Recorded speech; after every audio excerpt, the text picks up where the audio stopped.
Hello guys, સ્વાગત છે તમારું મારા દેશી મિની વ્લોગમાં। આજે તો સવારમાં પથારીમાં જ વ્લોગ ચાલુ કરી દીધો। વાત જાણે એમ છે કે મારા મમ્મી આવી ગયા મને સવારમાં ઉઠાડવા માટે। હું ન ઉઠી એટલે એને કરી દીધો પંખો બંધ, અને પંખો બંધ થઈ ગયો એટલે હું ઉઠી ગઈ।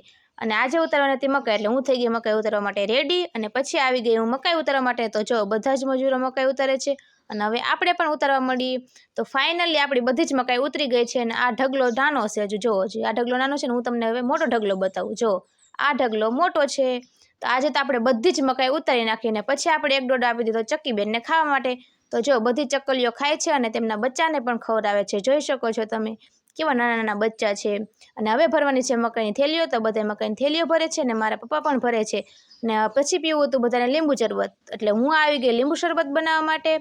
પહેલાં ખાંડને મીઠું વગર નાખ્યું, ને પછી એમાં નાખી દીધો લીંબુનો રસ, અને પછી લઈ લીધી એક બરફની પ્લેટ। એના ઉપર મને ગુસ્સો આવ્યો ને એટલે એને મેં ધોકાવી નાખી, અને જોયું તો એના ડૂચા નીકળી ગયા, જોઈ શકો છો તમે। અને ફાઇનલી આપણે લીંબુ શરબતના ગ્લાસ તૈયાર કરી નાખ્યા। તો આવી જાવ બધા લીંબુ શરબત પીવા માટે। અને ત્યાં તો પડી ગઈ સાંજ, એટલે મારે બનાવવાનું હતું વાલોરનું શાક। તો મેં વાલોર ફોડી નાખી। ત્યાં તો હું જોઈ ગઈ મોટા મોટા તરબૂચ, જોઈ શકો છો તમે કેવડા મોટા મોટા તરબૂચ છે। આ તરબૂચ છે ને મારા પપ્પા લઈ આવ્યા છે।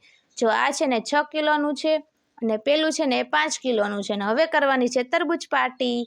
તો આવી જાવ બધાય તરબૂચ ખાવા માટે। તો આજનો મિની વ્લોગ અહીં સુધી। આવા નવા મિની વ્લોગ માટે મારી યુટ્યુબ ચેનલ સબસ્ક્રાઈબ કરો। Bye bye.